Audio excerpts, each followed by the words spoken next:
একজন আইনজীবী তাকে মেরে ফেলা হলো, কোনো কথা নেই। তাহলে প্রতিদিন ভারতে বাংলাদেশে সংখ্যালঘু নির্যাতন দিল্লি থেকে কলকাতা পর্যন্ত, এই যে এক ভয়ঙ্কর মিথ্যা কথার বেষ্টনী তৈরি করে গোটা বিশ্বকে বিভ্রান্ত করার যে প্রচেষ্টা চালাচ্ছেন, সেটাতে কোনো লাভ হবে না। আপনারা মনে করেছেন ভিসা বন্ধ করে বাংলাদেশের মানুষকে আসতে না দিয়ে, তো আপনি তো বাংলাদেশের উপকার করেছেন। বাংলাদেশ বিলিয়ন বিলিয়ন ডলার খরচ করত, বিলিয়ন ডলার পাচারও হবে না, আর আমাদের ডলারগুলোও সেখানে যাবে না।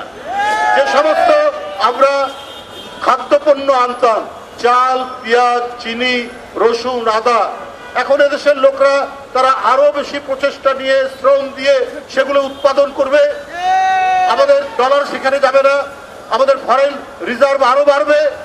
এটা তো আমাদেরই লাভ হলো। আগে গ্লোবালাইজেশনের কারণে এই ঠিক আছে, যে দেশের উদ্বৃত্ত বেশি সেখান থেকে কিনে নিয়ে আসা হবে আমাদের কাছ থেকেও।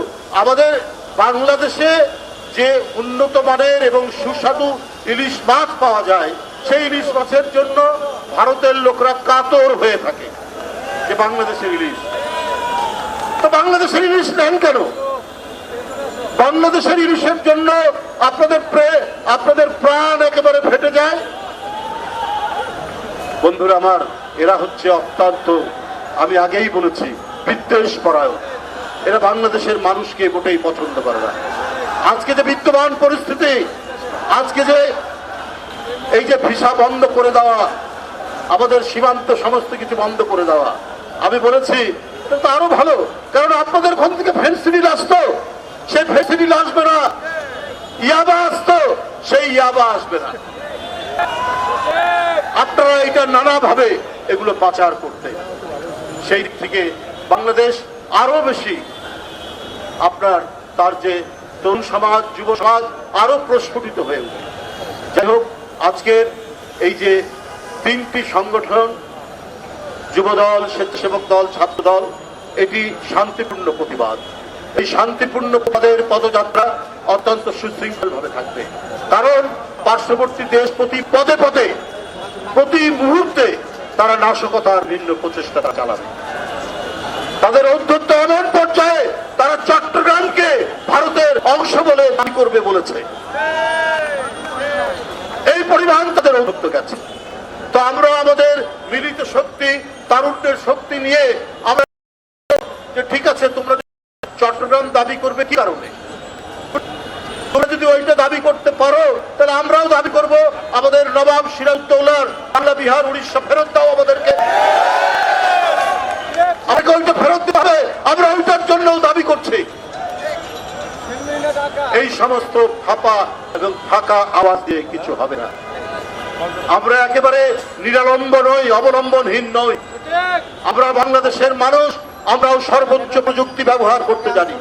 আমরা আমাদের দেশকে রক্ষা করার জন্য আকাশ, পাতাল, ভূমি, পানি, প্রত্যেকটি জায়গায় আমাদের যে শক্তি, আমাদের যে সশস্ত্র বাহিনীর শক্তি, সেই শক্তিও কিন্তু কম নয়। 18 কোটি দেশের মানুষ, আমরা প্রত্যেকটি দিক থেকে আমরা এই দিল্লির আগ্রাসনকে প্রতিহত করতে আমরা প্রত্যেকেই প্রস্তুত রয়েছে। বন্ধুরা আমার, আমি বক্তব্য শেষ করছি। আমি আবারও জাতীয়তাবাদী যুবদল, স্বেচ্ছাসেবক দল, ছাত্র দল সব ভাইদেরকে অনুরোধ করব, আমরা হলাম শান্তির পক্ষে, আমরাই হলাম প্রকৃত ধর্ম নিরপেক্ষ। আমার ডান দিকে, আমার বাম দিকে অপর্ণা, আমাদের আরেক দিকে নিপুণ রায় চৌধুরী, আমাদের আরেক দিকে রমেশ দত্ত, এদেরকে নিয়েই আমরা কাঁধে কাঁধ মিলিয়ে আমরা মিছিল করি, আমরা জনসভা করি, আমরা আড্ডা মারি। এই দেশ বাংলাদেশ, এই দেশকে আপনি মিথ্যা কলঙ্ক দিয়ে আমাদের এখানকার সম্প্রীতি, সাম্প্রদায়িক সম্প্রীতি এবং হাজার বছরে আমাদের যে ভ্রাতৃত্ববোধ, এই ভ্রাতৃত্ববোধকে ওই শুভেন্দুরা, ওই কি বলে যে ভারতের শাসক গোষ্ঠী, এটাকে ম্লান করতে পারবে না। প্রচুর ভারতে বাংলাদেশের যারা সংখ্যালঘু সম্প্রদায়, খ্রিস্টান, বৌদ্ধ, হিন্দু, আমরা প্রত্যেকেই একসাথে বাস করি।